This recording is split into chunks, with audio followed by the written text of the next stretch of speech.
Hi guys, how are you today? And welcome to my preview of the 2017 Monaco Grand Prix. Of course, it's time for Monaco, the most glamorous race on the F1 calendar.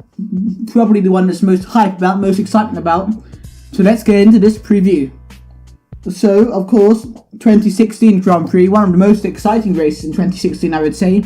One of those classic wet to dry races. It was won by Lewis Hamilton after a close-ish battle with Daniel Ricciardo and his Red Bull. Of course, if you remember, Red Bull made a mistake at the pit stop, but he didn't get the tyres out on time, which meant obviously he had a slow pit stop and he lost the lead to Hamilton. And it was a very good race. And we have to hope for another exciting race in 2017. Of course, it is always very difficult to overtake around the streets of Monte Carlo.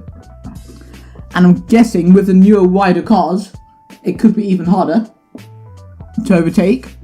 And, dirty air effects and everything might be quite hard to overtake around Monaco. But there could be some big crashes if there's any wheel-to-wheel action, probably with Verstappen or with Stroll or someone like that. And it could be exciting, and you never know, we could get a shock winner. If we're going to get a shock winner, by which I mean somebody who's not in a Mercedes or a Ferrari, could be where it is. So, let's preview Monaco Grand Prix for all the teams. So, starting with Mercedes, the championship leaders, they extended their lead in the championship in Spain. They had a strong race in Spain, at least with Lewis Hamilton. Valtteri Bottas failed to finish, they had an engine failure. And Mercedes have been pretty dominant the last, let's say, 5 years around the streets of Monte Carlo. Even in 2012, it's easy to forget this, Schumacher did get pole position. Yes, he had a penalty for something, I think a crash in the previous race. But he was the fastest in qualifying, so they showed some pace there. Then in 2013, Rosberg won. 2014, Rosberg won again, and they were very dominant. 2015, Hamilton nearly won, but then Rosberg won. And then in 2016, Hamilton won. So for whatever reason, it seems to be a Mercedes track. And it's somewhere they're really dominant at. And I guess they'll be disappointed not to win again this weekend. And of course, of the drivers that will be racing this weekend, Lewis Hamilton has the most win in Monaco. And he'll want to win this Grand Prix, because his hero Ayrton Senna is known as the King of Monte Carlo with 6 wins. And I think it'll be important for Lewis Hamilton to win this Grand Prix. He really wants it, this one. And to try to overtake Sebastian Vettel in the Drivers' Championship. As for Bottas, we don't really know about him in Monaco because the Williams always struggled there. So he will have to prove himself that he's got pace as well. And maybe he'll be able to match Hamilton. It's really hard to tell. And I guess he'll be important in the close battle they'll be having with Ferrari. Now, as for Ferrari, I can't even remember the last time they won the Monaco Grand Prix, to be honest, a long time ago. I don't think they've ever won the Monaco Grand Prix since I've been into Formula 1, which has been since 2008, 2009. I don't know when they last won the Monaco Grand Prix, but I guess it doesn't really matter because regulations have changed and everything, so that's not really relevant.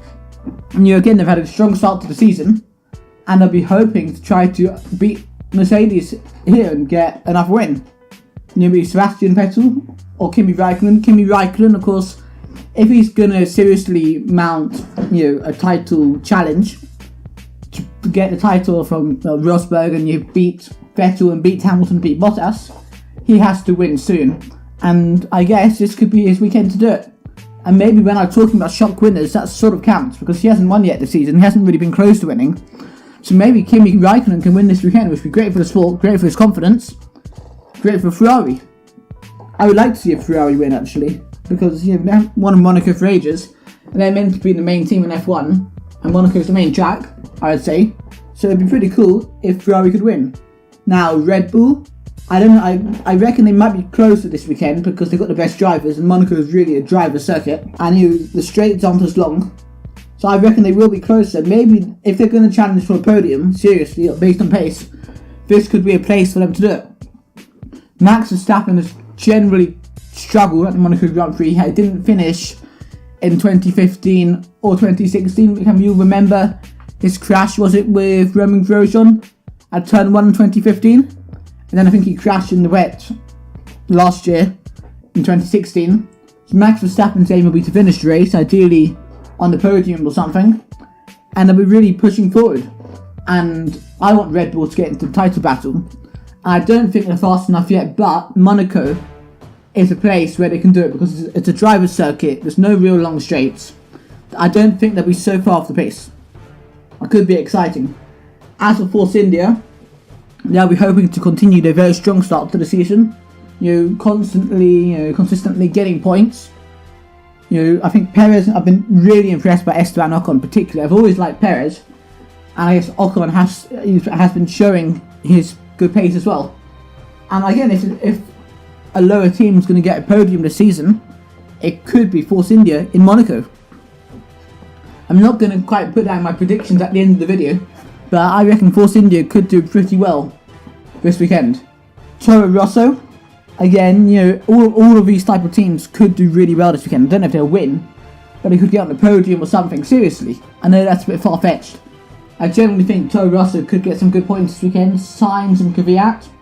I don't think much of Kvyat as a driver, and I think he complains too much personally. But you never know, he may get out there this weekend. And I think Sainz really wants to start proving himself to maybe get a potential Ferrari or Mercedes seat next season, because we don't know what seats are going to be up for grabs. So Sainz will want to show he's a really good driver and get a good performance here, because he's been a bit up and down this season. I think that's a fair comment. He's had some strong races. Okay, I think he had an engine failure and some practice sessions and everything. It hasn't been the best season for Carlos Sainz, and he wants to prove himself, and Monaco is the best place to do it. Williams, they traditionally struggled around Monte Carlo in recent years. Very good, very much for low drag, good at long straights type of setup, and obviously that's not very good in Monaco. And to be honest, I don't expect Williams to be in the points this weekend. Renault, again, Hülkenberg and Palmer. I've said what I think of Palmer. I think he's rubbish, to be honest. I know it's a bit harsh, and I should be nicer to British drivers, one of my home drivers, but I really don't think Palmer's got it. And if he's going to prove himself, he needs to start doing it now. Hülkenberg, maybe this could be his chance to get his first podium. You can't tell. I wouldn't normally be saying that any team can get on the podium if it was a normal race, like in Spain, but this is Monaco. Anything can happen. And I guess I can say Haas again. Grosjean, and of course Magnussen. They've also been very up and down. They haven't been as strong as they would have hoped. I think they got a fast car, but they just haven't been consistent enough. And hopefully for them to get into the points, no mistakes. They made a few mistakes this season, and I think that's really hurt them. And of course, Monaco is not a place you want to be making mistakes. Sauber, well done to them. The points in Spain. Again, this is a chance for them to increase their points tally, because if it's a good safety car, anything can happen on the safety car. Then you can't overtake after, essentially. So anything could happen this weekend. And Sauber, I'm not going to say Sauber get on the podium. That is way too far-fetched. But I think Sauber could get some strong points this weekend, especially with Pascal Wehrlein. Now, finally, McLaren. Of course, Jenson Button is coming back for this Grand Prix. It's so nice to say. One weekend, of course, he'll be next to Stoffel Van Dorn, while Alonso is at the Indy 500. By the way, side note, Alonso qualified 5th for the Indy 500, which I suppose, is pretty impressive. So well done to him, and let's see how he does at the weekend. It's weird that qualifying was a whole week before the actual race. I don't know how that works, but whatever. And McLaren, I guess the engine isn't such a big deal at Monaco, because there's no long straights, as I've said a few times. And they'll be hoping to finish the race. And I reckon if they can finish the race, they could, get off from 0 points and put some points on the board this weekend. I'm not going to say they'll be on the podium. I think that's too far-fetched. But I think they could do quite well this weekend. Get somewhere, between 5th and 10th. I reckon they could do it. And I'm hoping Button's going to get some points. That'd be awesome. So, predictions. I think it's hard to go far further than saying that Hamilton's going to win. I think he will win. He's normally quite dominant in Monaco. Sometimes he has lost the race, but it's not always things that he did personally, so pit stops and stuff. I can't see beyond Lewis Hamilton to win this weekend, if I'm honest. Second place, I'd probably go for Vettel. I think he will be close. But I think it's going to be an exciting race. They'll be close to each other, but they won't be able to overtake. So Vettel will be second, in my opinion. And then I'm going to put, my neck on the line and say Max Verstappen to come third. I have a feeling that the Red Bull's going to do slightly better this weekend. I'm going to put Daniel Ricciardo in fourth. Valtteri Bottas in 5th, Kimi Raikkonen 6th, and then I'm going to put Nico Hulkenberg in 7th, and 2 Force Indias in 8th and 9th, Perez and Ocon, and then I might go for maybe Jenson Button to come in P10. So I guess please tell me what you think is going to happen in this Grand Prix. Who do you think is going to win, and who do you think is going to have a terrible weekend? Thank you for watching my video. If you enjoyed the video, please leave a like. If you really enjoyed this video and you want to see more videos like this and other types of videos, please subscribe to my channel. If you have anything to say in the comments, please leave a comment in the comment section down below. Also, go and check out the video that should be on screen right now, and come and follow me on Twitter, BigGaming342, and Facebook, BigGaming342, and I'll see you guys very, very soon. Goodbye.